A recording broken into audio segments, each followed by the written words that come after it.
Hello students, आज हम एक नया टॉपिक स्टार्ट करने वाले हैं, दैट इज रेडियो एक्टिविटी। हमने इस चैप्टर के स्टार्टिंग में न्यूक्लियस के बारे में स्टडी किया, न्यूक्लियस की डेंसिटी, न्यूक्लियस की रेडियस, उसके अंदर लगने वाला फोर्स और बाइंडिंग एनर्जी। इतना इस चैप्टर के फर्स्ट पार्ट में हमने डिस्कस किया।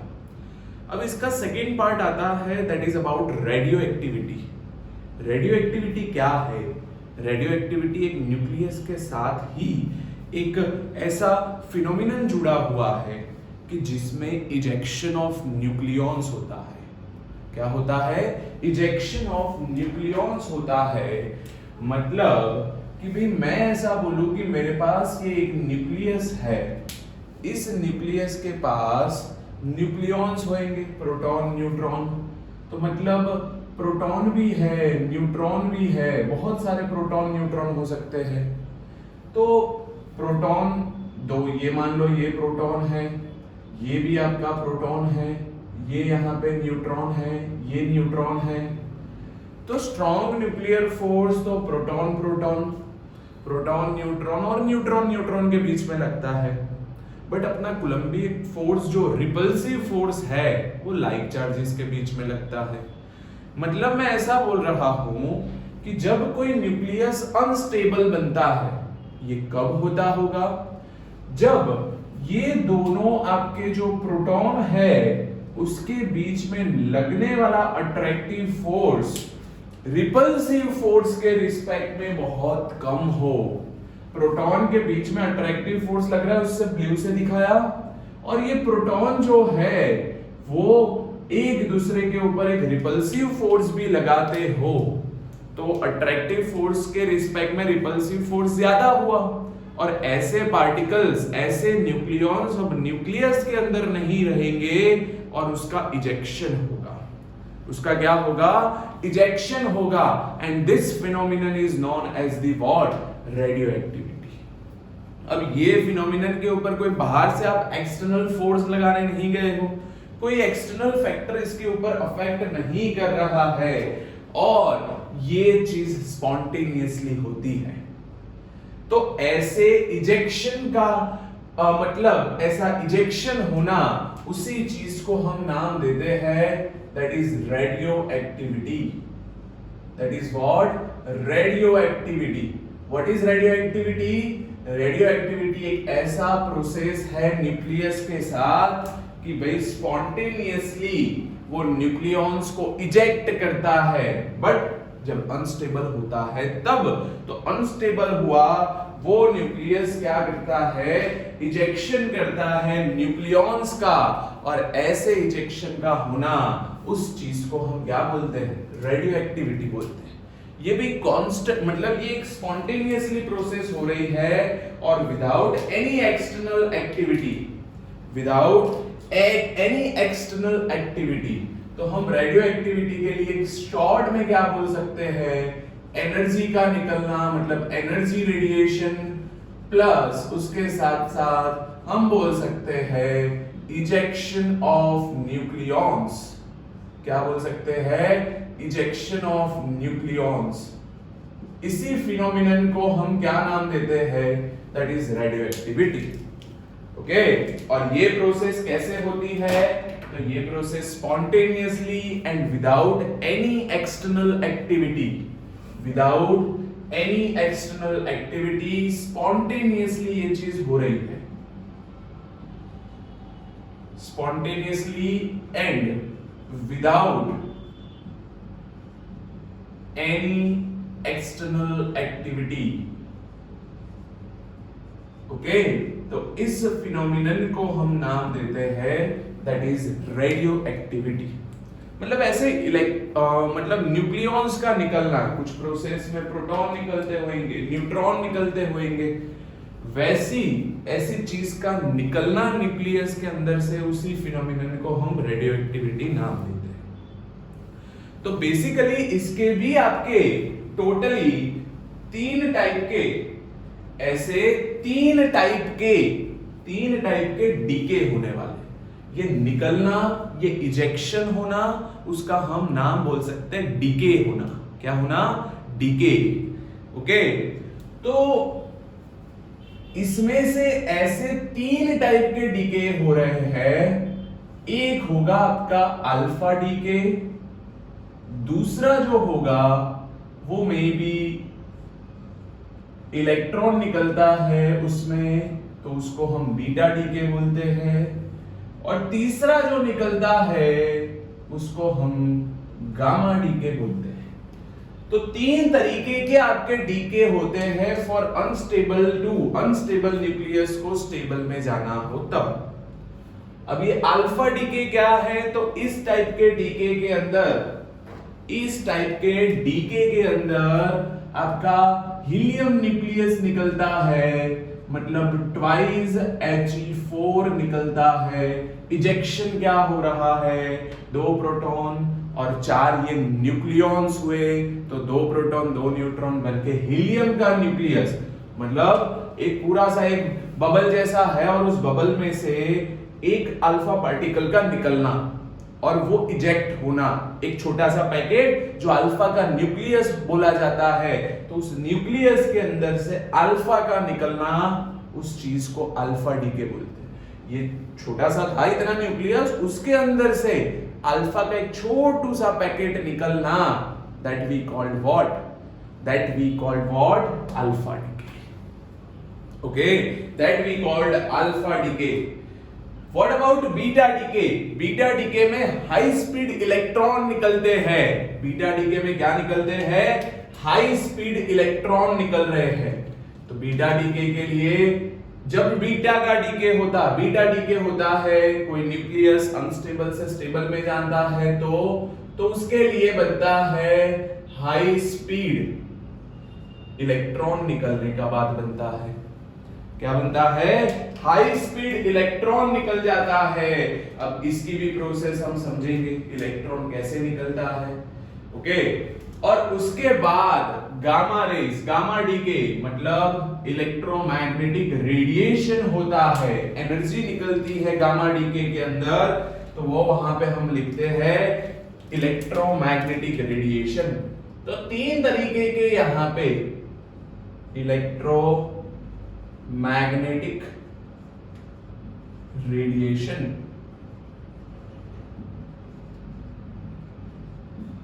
ओके, 3 तरीके के आपके यहां पे डीके होते हैं, और इस डीके के बारे में हमें आज के क्लास में स्टडी करना है। हम प्रोसेस भी देखेंगे इसकी, अल्फा कैसे, बीटा कैसे, गामा कैसे। ओके, तो this is the basic concept of radio activity. मतलब एक पड़ा है बबल, उसमें से निकलना, इजेक्शन होना, अल्फा निकलना तो अल्फा डीके, बीटा मतलब इलेक्ट्रॉन निकलना, high speed electron, that is beta decay, electromagnetic radiation होना, that is gamma decay. Okay, तो कैसे पता चलता भी होगा कि ये अल्फा निकला, बीटा निकला, गामा निकला, उसके लिए भी थोड़ा हम ऐसा इमेजिन कर सकते हैं कि भाई हमने यहाँ पे एक रेडियो एक्टिव एलिमेंट लिया, और उस रेडियो एक्टिव एलिमेंट में से मान लो कि यहां से कुछ डीके हो रहा है, और हमने आजू बाजू इसके 2 ऐसी प्लेट रख दी, एक रख दिया पॉजिटिव प्लेट, एक रख दिया नेगेटिव प्लेट। सही है, तो पॉजिटिव टू नेगेटिव तो आपका एक इलेक्ट्रिक फील्ड होता ही है, बिल्कुल होता है electric field positive to negative. अब इधर से निकला, अब यहां से उसका डेविएशन बनता है due to the presence of electric field, क्योंकि अल्फा पॉजिटिव, बीटा इलेक्ट्रॉन है मतलब माइनस, तो यहां पे कुछ ऐसा बन सकता है कि भाई एक अल्फा जो है मतलब सीधा जा सकता है, वो गामा होगा। अल्फा पॉजिटिव हम कंसीडर कर रहे हैं तो वो में भी इस साइड जाता होगा, और बीटा जो है वो अलग होता है इस साइड। तो बीटा तो मतलब इलेक्ट्रॉन है, तो इधर से इलेक्ट्रॉन का निकलना, बट जैसे ही इलेक्ट्रिक फील्ड के अंदर घुसता है वो इलेक्ट्रॉन इलेक्ट्रिक फील्ड के अपोजिट में चला जाता है, तो ये इलेक्ट्रॉन इस साइड चला गया, और इधर से फिर वो इधर चला गया। कौन चला गया, पॉजिटिव मतलब कौन, अल्फा, विदाउट डेविएशन सीधा गया। तो ऐसे भी हम समझ सकते हैं, तो ये डायग्राम से हम ऐसा निकाल भी सकते हैं कि यहां से अल्फा बीटा गामा डीके हुआ।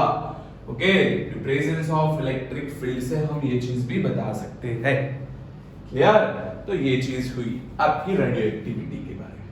अब इसके ऊपर से हम समझते हैं law of radio active DK.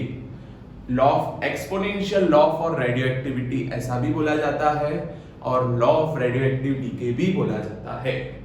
Okay, मतलब इनिशियली कुछ आपके नंबर ऑफ न्यूक्लियाई है, मान लो t is equal to 0 time पे n0 है, उसका मतलब टूटना, डिसइंटीग्रेट होना, डीके होना, और एक स्मॉल t टाइम के बाद वो कैपिटल N जितने बचते हैं, तो जो रेट आया है उसको हम एक नया नाम देते हैं and that we call the activity. That we call the activity. Active state के बारे में वो चीज, वो रेट बताता है कि कितना अमाउंट हो सकता है, इसलिए उसको नाम दिया गया है एक्टिविटी। तो चलिए भाई अब स्टार्ट करते हैं law of radio active decay. Law of radio active DK.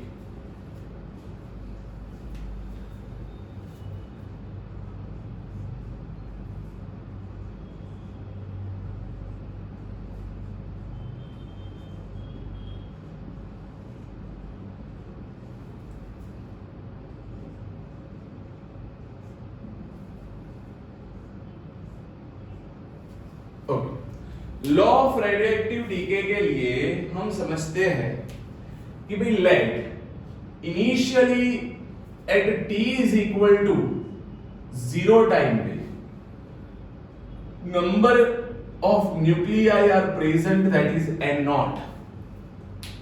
Number of nuclei present, radioactive nuclei present is equal to radioactive nuclei present is equal to what, n0। और उसका मतलब डिसइंटीग्रेशन स्टार्ट होना और कुछ time के बाद, मतलब at t is equal to t time के बाद अब जो रेडियोएक्टिव न्यूक्लियाई प्रेजेंट है वो मान लो कितने हैं, n जितने। मान लो वो कितने हैं, n जितने हैं। तो न्यूक्लियाई प्रेजेंट, इधर मैं लिख भी देता हूं, radioactive nuclei present is equal to what, n। Okay, अब इसमें पहले मान लो 0 टाइम में 100 थे, फिर थोड़े टाइम के बाद ऑब्जर्व किया तो वो 40 हो गए, वो 50 हो गए, 25 हो गए, कितने हुए, कुछ हुए हैं, और बाकी बचे हैं उस टाइम पे प्रेजेंट इतने। मतलब 100 में से डीके हो गया, डिसइंटीग्रेट हो गया, मान लो 40 का, मान लो 50 का, तो 50 बाकी बचेंगे उस टाइम पे, है ना। तो ये जो छोटा सा एक हम रेट निकालने चलते हैं कि भाई मान लो dn with the radioactive disintegration, dn समझना भाई, dn is small number of disintegration in dt time। तो हम इस चीज को बोलते हैं dn by dt। एक रेट बोला जाता है, number of disintegration per unit time, पर टाइम उसको रेट बोलते हैं। तो dn by dt मतलब dn with the number of nuclei disintegrate in dt time। मैं क्या बोल रहा हूं, dn with the number of nuclei disintegrate in dt time is directly proportional to the number of nuclei present at that time। ये एक law है।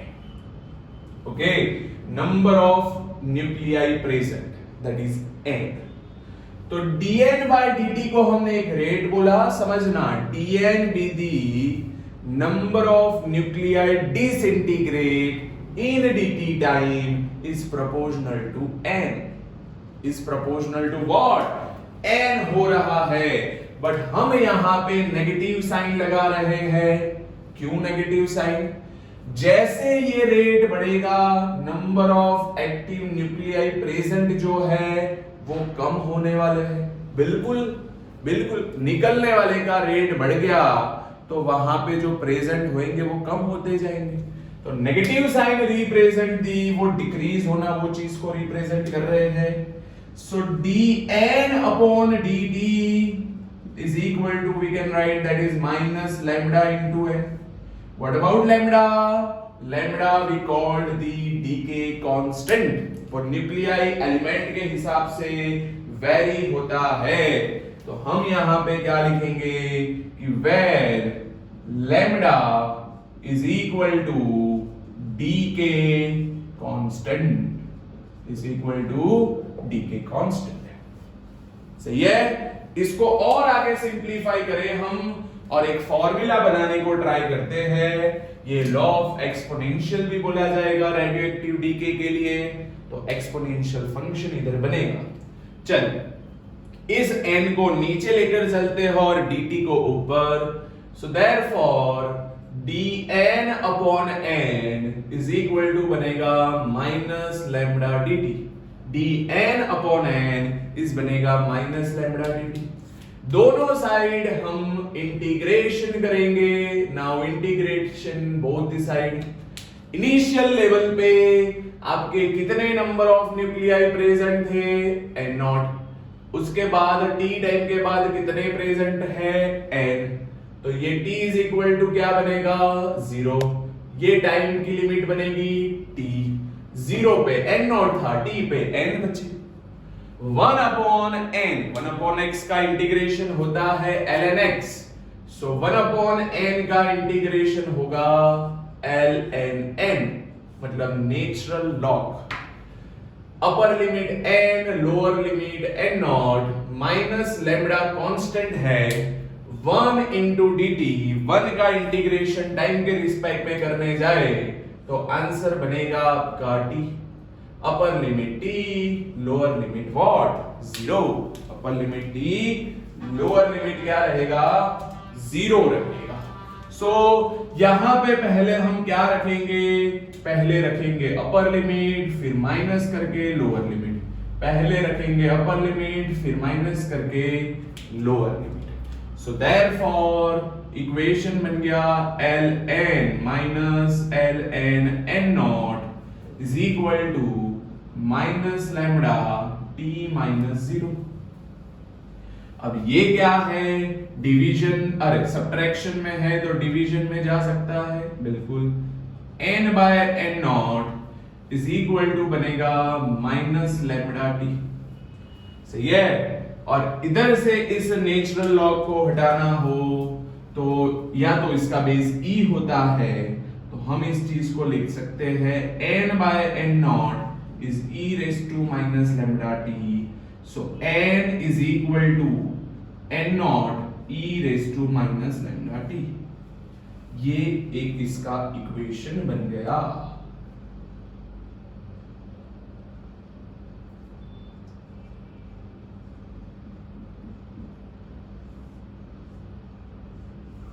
Okay, so this is the expression of law of radioactive decay. Okay, तो ये equation represent करता है DK law को। लिखिए, चलिए फिर हम इसके ऊपर से ग्राफ समझते हैं।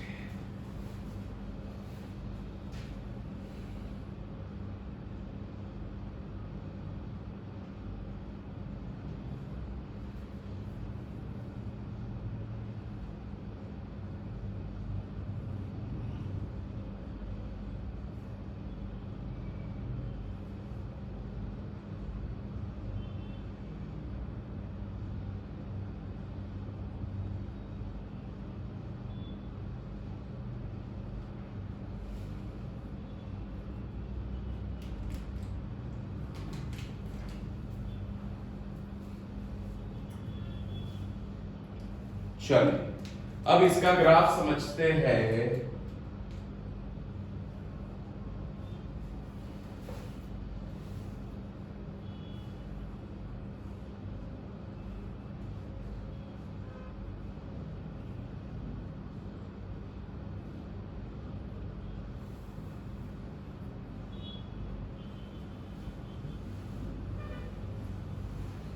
ओके, ये एक इक्वेशन हो गया, ये e रेस टू है, मतलब एक एक्सपोनेंशियल का ग्राफ आएगा।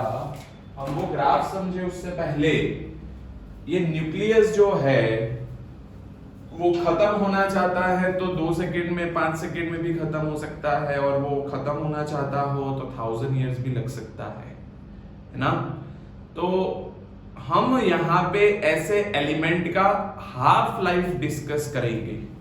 जो न्यूक्लियस है उसके लिए जो जनरली हाफ लाइफ और average life, mean life average life कितना एग्जिस्ट कर सकता है, और हाफ लाइफ मतलब इनिशियल जितने थे उसके आधे हो जाना, मतलब उतने टाइम को हम हाफ लाइफ बोलते हैं। तो पहले हाफ लाइफ देखते हैं, फिर उसके ऊपर से ये ग्राफ एक्सपोनेंशियल कर्व बनाते हैं।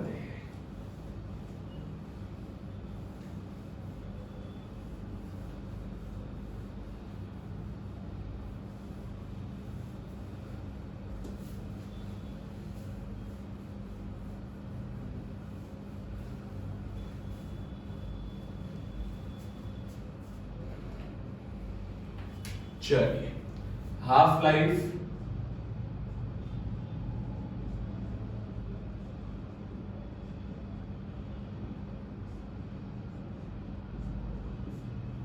ऐसे रिप्रेजेंट किया जाता है।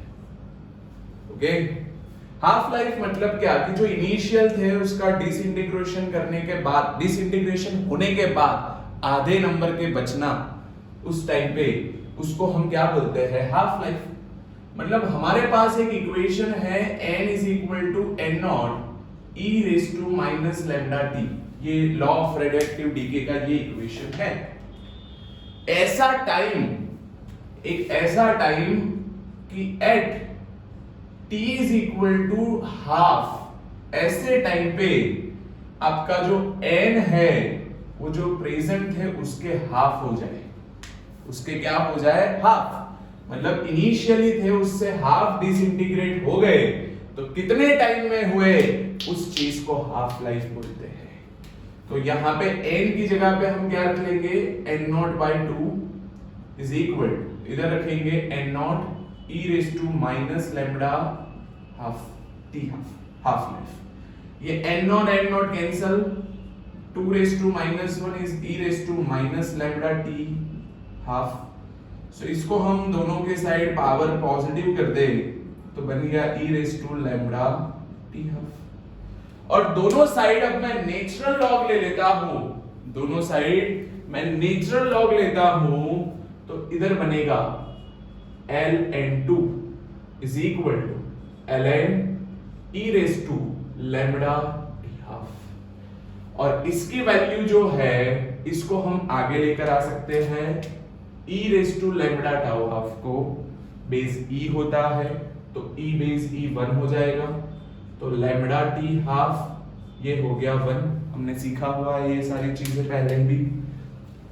और इसकी वैल्यू बनती है 2.303 log 2, log 2।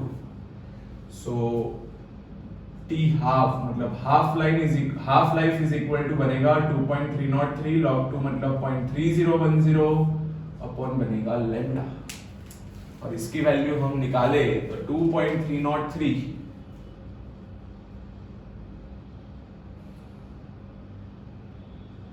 0.693 आएगा, 303 into 0.3010 that is 0.693। तो ये बनेगा हाफ लाइफ का formula, that is 0.693 upon lambda. Okay, अब हम इसके ऊपर से जो एक्सपोनेंशियल कर्व है उसको ड्रॉ करेंगे। एक्सपोनेंशियल कर्व मतलब कि नंबर ऑफ न्यूक्लियाई अनडीके, अदरवाइज इधर मैं लिख सकता हूं नंबर ऑफ अनडीके न्यूक्लियाई, और यहां पे टाइम लेंगे। ओके, यहां पे क्या ले लेंगे, टाइम ले लेंगे। t इज इक्वल टू 0, मतलब उस टाइम पे तो सारे के सारे प्रेजेंट होंगे अनडीके। जब t हाफ होता है, मतलब t इज इक्वल टू, ये तो क्या था 0, एक हाफ मतलब हाफ लाइफ बनता है, मतलब 50 डेज था। इनिशियली जो था 0 पे n नॉट था, फिर 0 पे मान लो मैं बोलता हूं कि n नॉट है 100, फिर 2 दिन के बाद वो आपके 50 हो गए, मतलब आधे हो गए। पहले था 100, फिर हो गए 50, कितने दिन में? 2 दिन में। तो वो हाफ लाइफ है। तो हाफ आधा होगा तो मतलब वो कहीं ना कहीं इधर आएगा, दिस इज n0/2। फिर उसके बाद नेक्स्ट डबल हाफ करते हो तो उसका भी हाफ, मतलब इधर कितना था n0/2, अब उसका भी हाफ होना हो तो इधर बनेगा n0/4, फिर उससे भी कम, तो ऐसे चलते जाए। मतलब ग्राफ कुछ ऐसा बन रहा है, ऐसे। टच मत करवाना। जनरल हम जब ग्राफ ड्रॉ करते हैं तो उसको एक्सिस पे टच नहीं करवाएंगे, नहीं तो उस टाइम पे वो 0 हो गया, उस चीज का मीनिंग वो करेगा।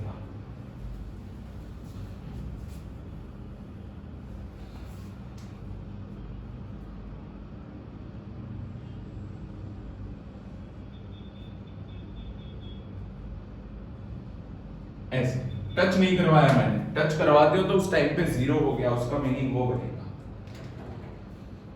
ओके, थोड़ा इसको नीचे से सीधा कर लेते हैं, ऐसे। तो पहले हाफ पे में भी इधर आया और वहां पे कितना होगा n0/2, फिर n0/4 हुआ, फिर उसके बाद 3t हाफ, मतलब t is equal to 3t half लेते हैं।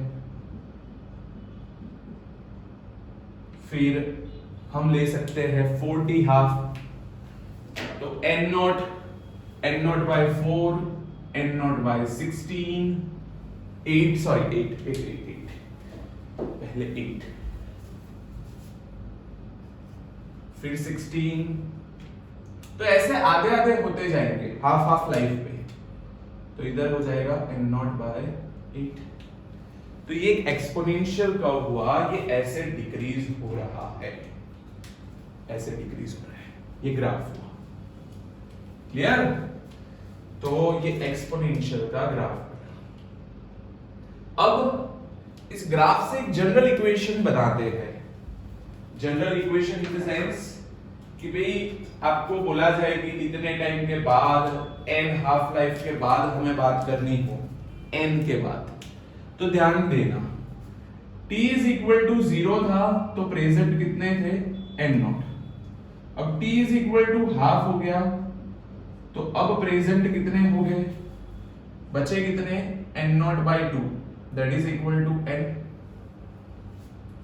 फिर उसके बाद 2 टाइम हाफ, मतलब 2 हाफ लाइफ के बाद n इज इक्वल टू क्या बन गया n0/4। फिर 3 टाइम हाफ के बाद क्या बन गया n0/8। अब ध्यान देना इधर, इसको मैं क्या ऐसे लिख सकता हूं, n/n0 is equal to 1/2⁻²1। Yes, लिख सकते हैं। इसको क्या मैं ऐसे लिख सकता हूं, n/n0 इज 1/2⁻²2। यस, 4 को मैंने 1/2⁻²। इसको क्या मैं ऐसे लिख सकता हूं, n/n0 इज 1/2⁻3। यस, लिख सकते हैं। तो आप ध्यान से देखोगे तो जो आपका इधर पावर कितना था 1, तो इधर 1 है, इधर 2 है तो इधर 2 आया पावर, इधर 3 है तो इधर 3 आया। तो मैं बोलता कि n हाफ लाइफ के बाद t is equal to n half life के बाद, तो आपका इक्वेशन ये n/n0 का, ये n/n0 है। पहले में देखो 1 हाफ था, केवल हाफ लाइफ था, तो इसके आगे 1 है तो n bye n not is 1/2 है, फिर 2 है तो 1/2 है, 3 है तो 1/2, तो ऐसे n होते तो आपका इक्वेशन क्या बनता, n bye n not is equal to बनता 1/2 n। तो ये न्यूमेरिकल में हमें हेल्प कर सकता है, एमसीक्यू के लिए भी हेल्प कर सकता है, ये इक्वेशन याद रखना।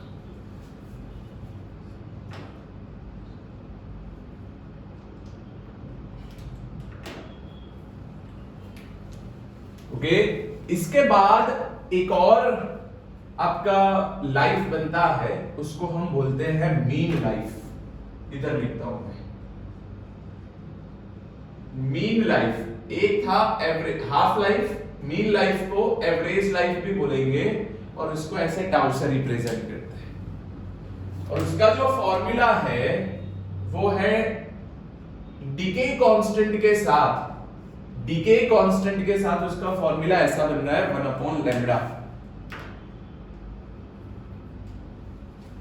और उसको हम डिफाइन कैसे करते हैं, तो sum of the life of all nuclei upon total number of nuclei, ऐसे। तो 1/λ is equal to half life होता है। ओके, इस चीज को आप प्रूव करना चाहते हो तो भी कर सकते हो। कैसे, कि ऐसा टाइम कि इनिशियल से n0/e हो जाए। देखना, मैं ये एक फॉर्मूला है, हम अलग तरीके से भी इसको यूज करके बता सकते हैं। n0/e हो जाता है, इनिशियल का n0/eth पार्ट हो जाता है, उस टाइम को हम क्या बोलते हैं, that is mean life, average life. तो आप देखो ना, इधर आता है n0/e, इधर भी e आ जाता, इधर भी e आ जाता, तो e is equal to e raise to lambda tau बनता, और फिर lambda tau is equal to 1 बन जाता, और टाउ इज इक्वल टू क्या बनता, 1/λ। तो हम ऐसे प्रूव भी कर सकते हैं, बट डेफिनेशन याद रखनी है, और मीन लाइफ एवरेज लाइफ का ये फॉर्मूला याद रखना है।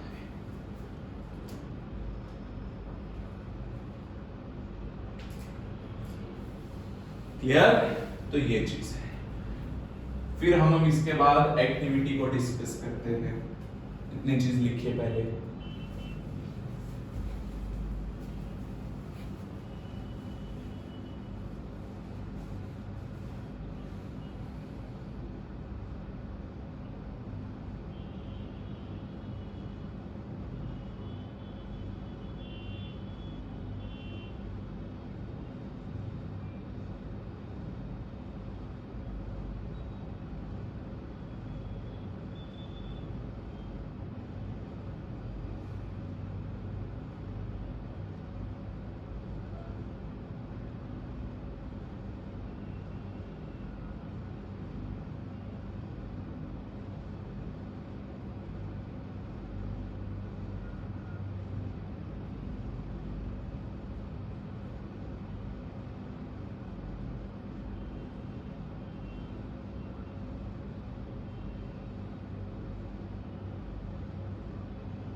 चलिए, अब नेक्स्ट करते हैं एक्टिविटी और decay rate of radio active sample. बहुत इजी है, कुछ इतना टफ नहीं है। यही वाले इक्वेशन के ऊपर से हम उस चीज को डिराइव करने वाले, फिर उसके यूनिट पे चलेंगे। चलिए,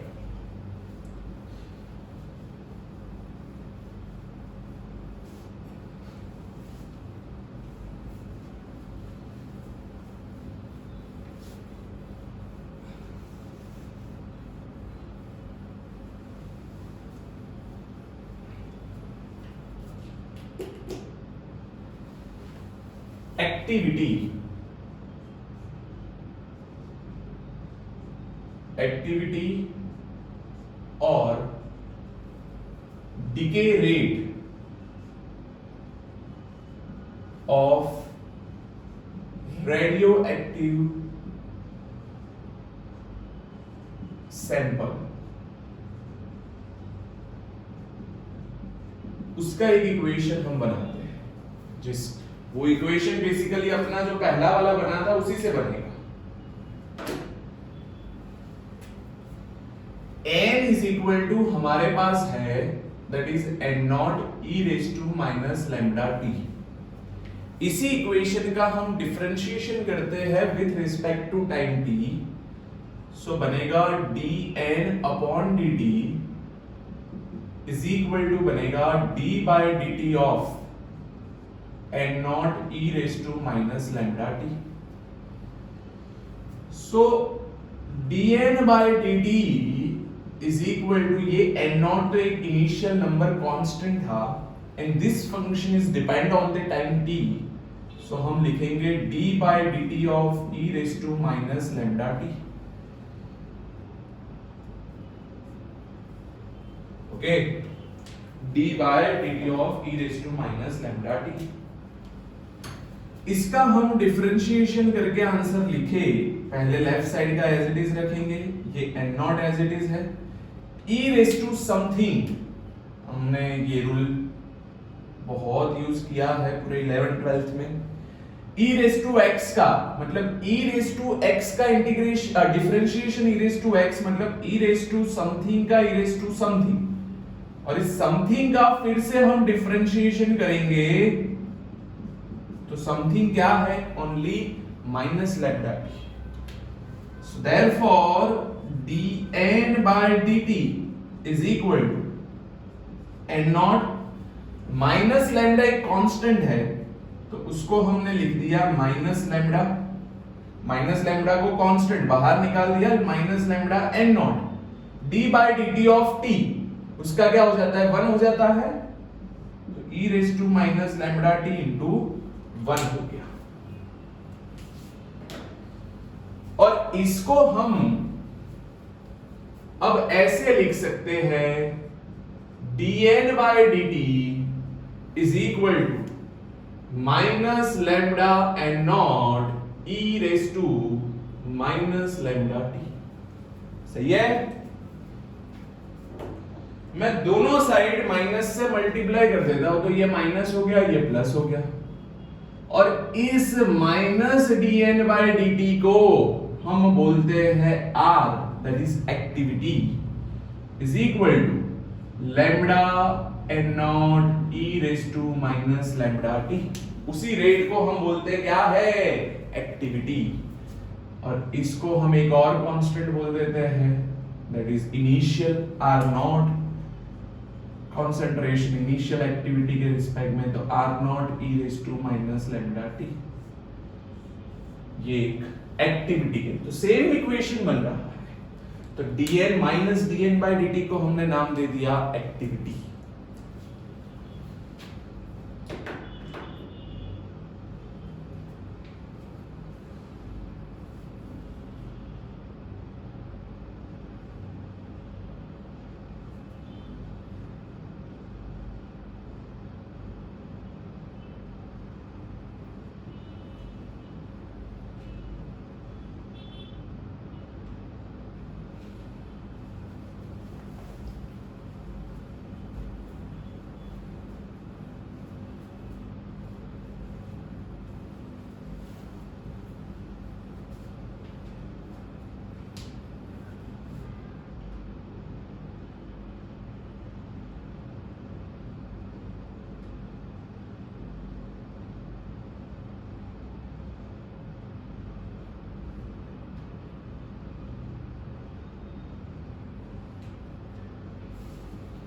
अब इसके यूनिट्स के बारे में हम डिस्कस करें तो यूनिट्स एक्टिविटी के हम दो लेते हैं, एक है 1 बैकवेरल BQ बैकवेरल और दूसरा जो है that is 1 curie. One becquerel का मतलब क्या होता है, that is one disintegration per second, one disintegration per second, that is one becquerel, और one curie that is 3.7 10 to the power 10 disintegration per second. Okay, तो कभी कभी मिली क्यूरी दिया जाता है, माइक्रो क्यूरी दिया जाता है, तो ये वो उसके यूनिट्स है, किसके, रेडियो एक्टिविटी के। इतनी चीज हो गई आपकी एक्टिविटी डीके रेट के लिए। ओके, लिख लीजिए।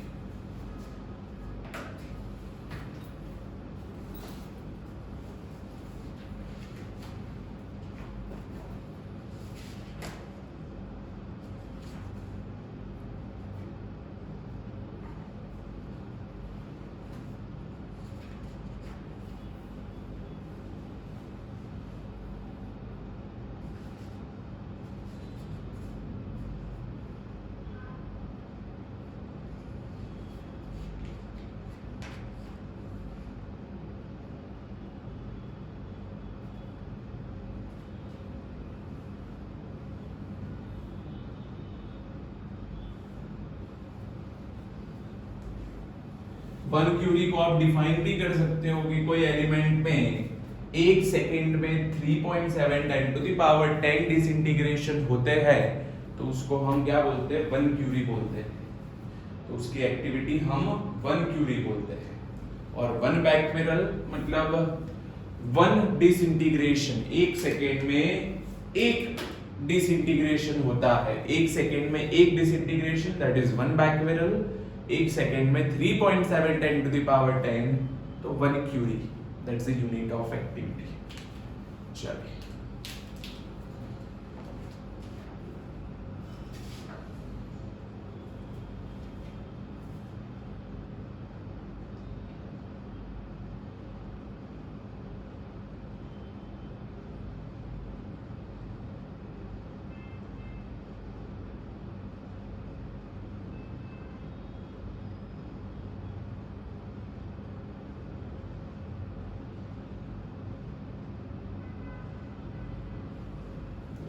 चलिए अब तीन टाइप के डीके के बारे में हम स्टडी करते हैं। पहला हम देखेंगे अल्फा डीके, फिर हम देखते हैं बीटा डीके और गामा। रिएक्शन के साथ, इक्वेशन के साथ उस चीज को समझेंगे तो पता चलेगा। ओके, पहले देखते हैं अल्फा डीके।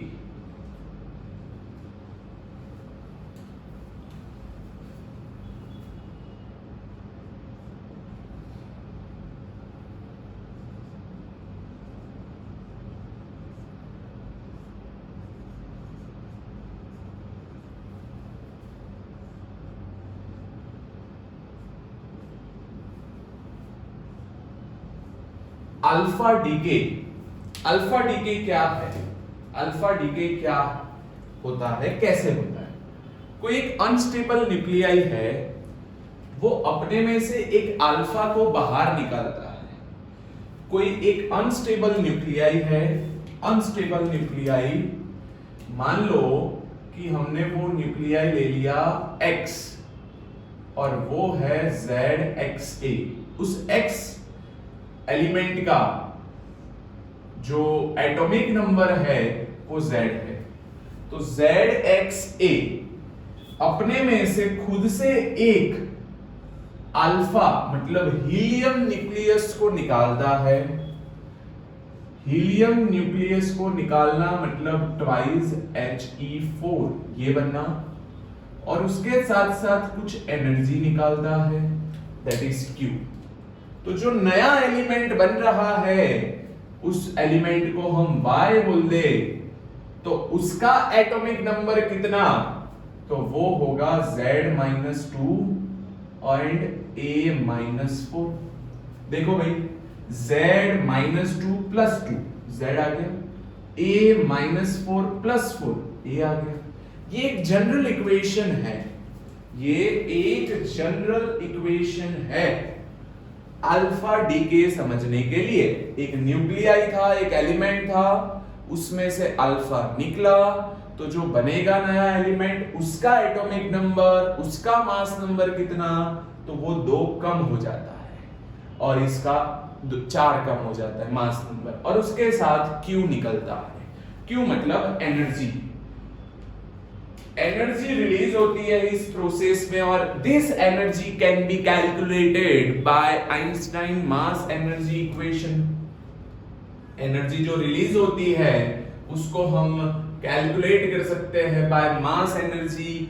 आइंस्टाइन का जो इक्वेशन है वो, तो उसमें हम लिख सकते हैं that is mass of x minus mass of element y minus mass of helium into what? C square. This is the energy release in this process. Energy release in this process. So हम यहाँ पे एक example के तौर पे uranium ले ले, तो ये बनेगा 92 यूरेनियम 238। मान लो ये एक रेडियो एक्टिव एलिमेंट लिया हमने, और उसमें से एक अल्फा डीके हो रहा है, मतलब इसमें से निकल गया ये ट्वाइस He4 प्लस साथ में कुछ एनर्जी, तो बनेगा कौन सा, तो जो बनता है नया एलिमेंट उसका Z ओरिजिनल से कम होगा 2, तो मतलब 90। ओरिजिनल वाले से मतलब जिसमें से अल्फा का डीके हुआ है उसका मास नंबर से 4 कम होगा, तो 234, और ये बनता है थोरियम TH। ओके, तो ये है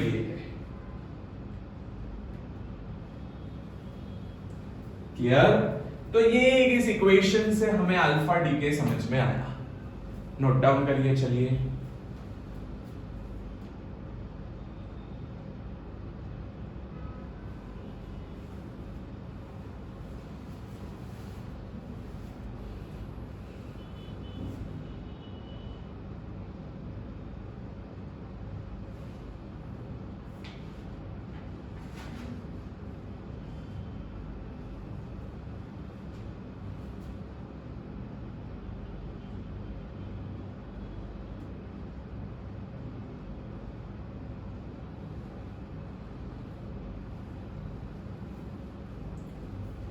चलिए अब नेक्स्ट समझते हैं that is beta decay. Beta DK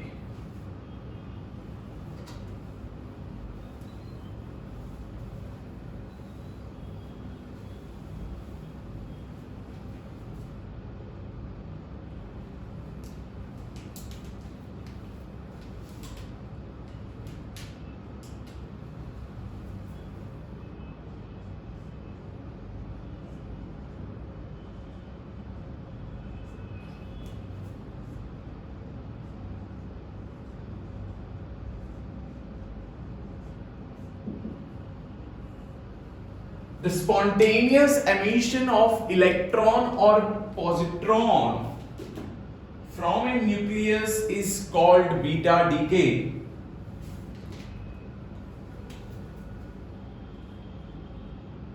The process of spontaneous emission of electron और पॉजिट्रॉन, उसके जैसा ही बट E प्लस लिखते हैं उसको। This process of spontaneous emission of electron or positron from nucleus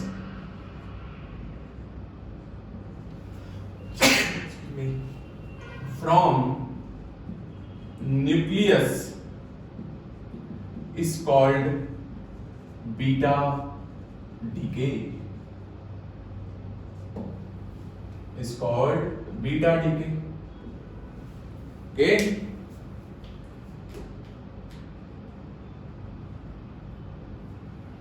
example के तौर पे हम लेंगे 2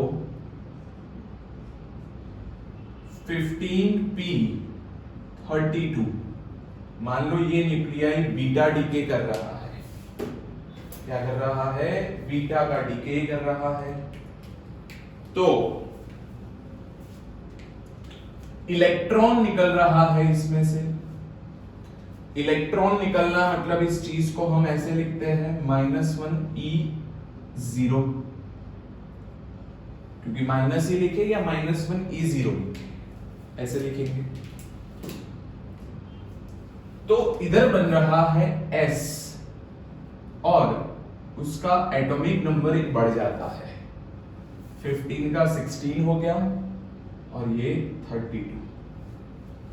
तो देखो भाई 16 उसमें से एक माइनस करे 15, बट हम क्या सोचेंगे कि जो एलिमेंट था जब बीटा डीके करता है तो जो नया एलिमेंट बन रहा है उसका Z+1 हो जाता है, एक इंक्रीज हो जाता है। क्या हो जाता है? एक इंक्रीज हो जाता है और इसके साथ एक सब पार्टिकल निकलता है, उसको हम एंटी न्यूट्रिनो बोलते हैं। उसको हम एंटी न्यूट्रिनो बोलते हैं। डिस्कस करते हैं उसके ऊपर।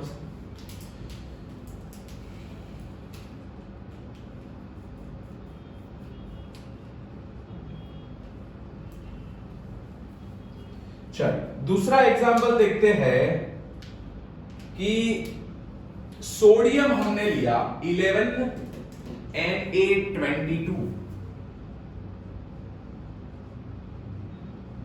इसमें से ये बीटा माइनस था, बीटा के डीके के भी बीटा प्लस बीटा माइनस बोलते हैं, beta plus positron beta minus electron, ये बीटा माइनस था।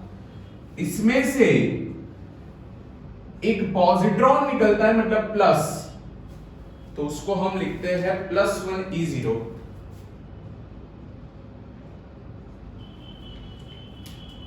और जो नया एलिमेंट बन रहा है उसके लिए एटॉमिक नंबर एक कम हो जाएगा, Z कम होगा, ये हो जाएगा 10 Ne22।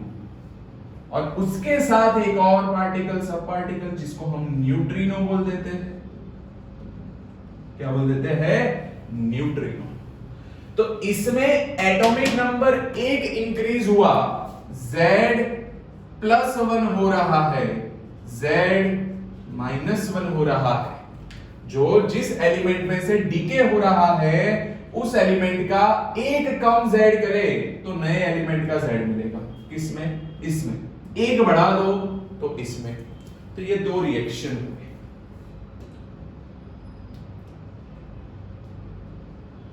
अब क्वेश्चन ये हुआ कि निकले कैसे, न्यूक्लियस के अंदर से इलेक्ट्रॉन निकलते कैसे होंगे। पहले तो क्वेश्चन मार्क यही है कि यार ये प्रोसेस न्यूक्लियस की है और सर आप डीके में बोल रहे हो कि इलेक्ट्रॉन निकला, डीके में बोल रहे हो पॉजिट्रॉन निकला, बट अभी तक तो आपने समझाया था कि सर प्रोटॉन और न्यूट्रॉन है। जी बिल्कुल प्रोटॉन और न्यूट्रॉन ही है, बट उसके अंदर ऐसा रिएक्शन होता है कि न्यूट्रॉन में से प्रोटॉन बनेगा, प्रोटॉन में से न्यूट्रॉन बनने का कन्वर्जन एक रेशियो बताया है, बीटा प्लस डीके और बीटा माइनस डीके में, बीटा प्लस डीके और बीटा माइनस डीके में, बीटा माइनस डीके में neutron decay itself, neutron decay convert itself into a proton, beta minus में neutron convert itself in a proton, मतलब P, plus उसके साथ इधर से इलेक्ट्रॉन निकलेगा माइनस, प्लस उसके साथ पैर में एंटी न्यूट्रिनो निकलता है, और बीटा प्लस डीके में प्रोटॉन कन्वर्ट इटसेल्फ इन न्यूट्रॉन, और इधर बन रहा है पॉजिट्रॉन प्लस न्यूट्रिनो। ये एक प्रोसेस अंदर होती है, proton and neutron, beta minus decay होता है तो neutron convert itself into proton और एमिट करके वो भेज देता है इलेक्ट्रॉन को बाहर, साथ में एंटी न्यूट्रिनो, और प्रोटॉन इटसेल्फ न्यूट्रॉन में कन्वर्ट हुआ। और ये प्रोटॉन के पास कितना होता है? प्लस, इसके पास 0 है, चलो तो 0 + 1 हो गया +1, न्यूट्रॉन के पास 0 तो प्लस माइनस 0। क्लियर? तो ये एक बीटा डीके की प्रोसेस है। लिखिए चलो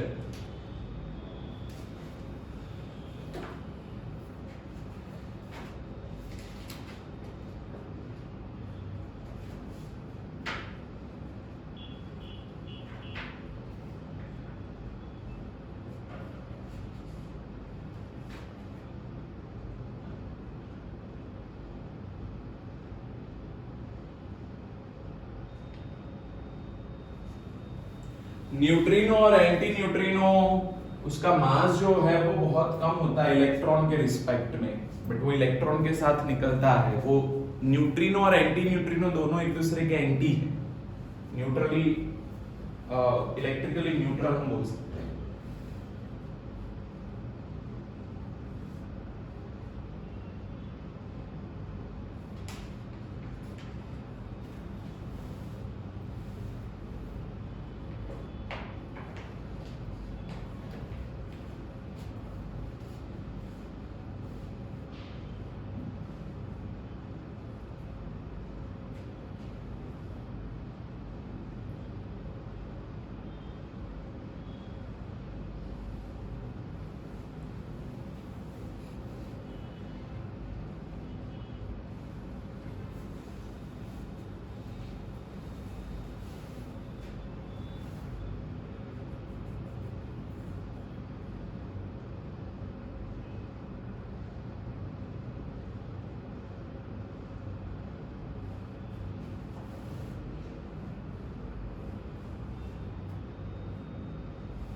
इसके बाद थर्ड हम डीके समझते हैं, वो है gamma DK.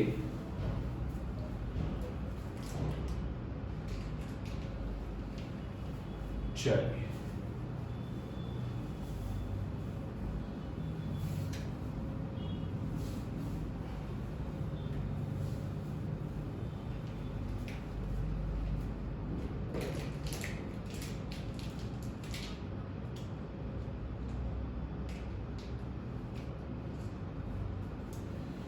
What is gamma decay?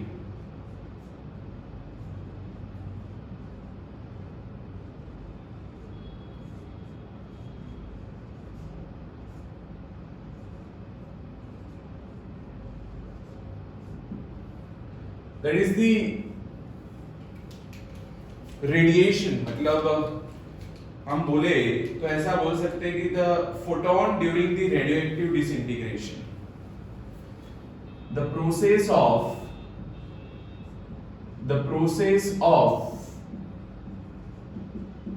emission of gamma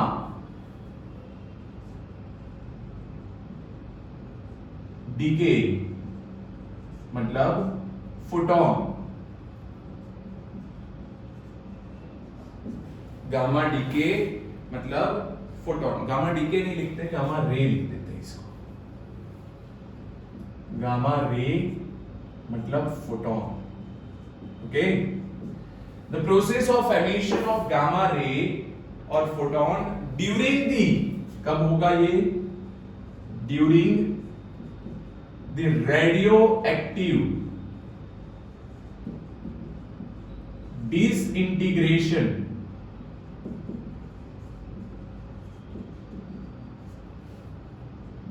is called gamma decay, is called gamma decay। Okay, भाई ऐसा बोला जाता है कि एटम जो है वो एटम के अंदर इलेक्ट्रॉन जैसे ट्रांजिशन करता है फ्रॉम हायर टू लोअर, मतलब एटम के अंदर जैसे एनर्जी लेवल होते हैं वैसे ही न्यूक्लियस के अंदर एनर्जी लेवल होते हैं। और ऐसे एनर्जी लेवल में एक हायर लेवल से दूसरे लोअर लेवल में ट्रांजिशन होना, तो मतलब दो लेवल के बीच का एनर्जी के डिफरेंस के जितना वहां से एक फोटोन निकलता है। जो हमने देखा था पॉवर का जो थर्ड पोस्टुलेट था वो इसी के हिसाब से था। जब हायर टू लोअर जाता है तो दोनों एनर्जी लेवल के बीच के एनर्जी के डिफरेंस के जितना वहां से एक फोटोन निकलता है। ऐसा बोला जाता है कि न्यूक्लियस में भी ऐसा कोई आपके लेवल्स होंगे, एनर्जी के लेवल्स होंगे। तो मतलब मैं इसका प्रोसेस कैसे लिखूंगा? इसमें से गामा बाहर निकलता है, मतलब Z और A चेंज होने के चांस नहीं है, तो ZXA ये कहां पे होगा? तो ये एक्साइटेड स्टेट में होगा, मतलब हायर। और वो उससे लोअर स्टेट में जाएगा, लोअर स्टेट में गया मतलब ग्राउंड स्टेट में गया, तो ये यहां पे मैं लिखूंगा ग्राउंड स्टेट। जब ये जाएगा तो फोटोन के फॉर्म में एनर्जी जरूर निकालता होगा, और वही फोटोन को हमने बोला गामा।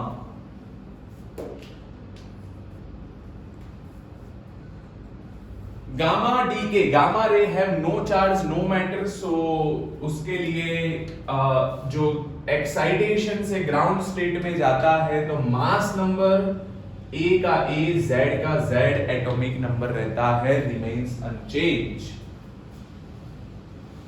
सो नया न्यूक्लियस फॉर्म नहीं, वहां पे Z और वो A सेम ही रह रहा है। एग्जाम्पल समझते हैं उसका।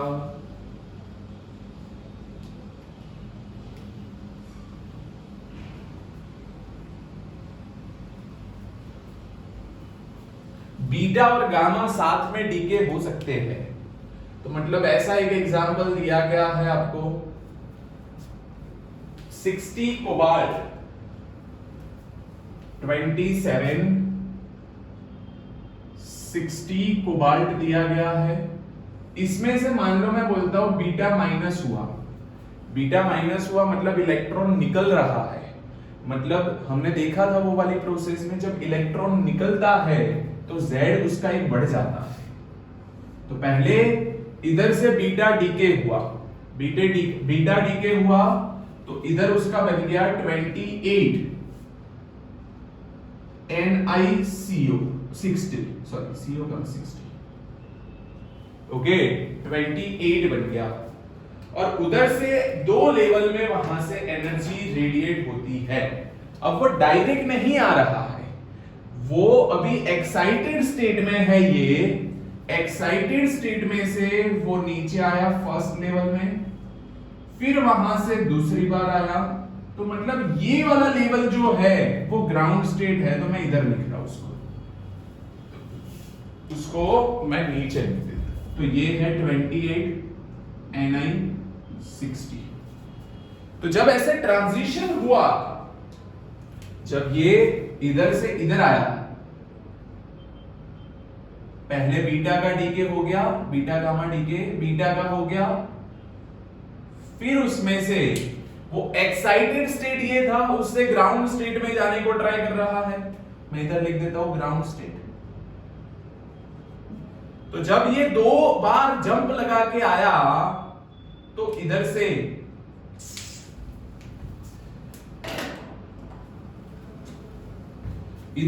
एनर्जी निकली 1.17 mega electronvolt gamma, 1.33 MeV mega electronvolt, इतना निकला।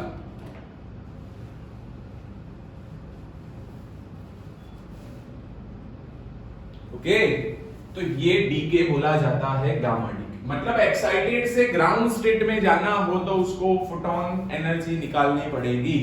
तो पहले यहां पे बीटा डीके हुआ, पहले तो बीटा डीके हुआ, एक इलेक्ट्रॉन गया, इलेक्ट्रॉन जाने के बाद उसका एक Z बढ़ जाता है, तो 28 हो गया, Ni हो गया, 60 हो गया। बट वो हायर एक्साइटेड स्टेट में था, तो उसको ग्राउंड स्टेट में जाना था, तो दो बार जंप लगाया, उसमें से ऐसे गामा रे मिले दो बार। ओके, एक बार 1.17, दूसरा 1.33।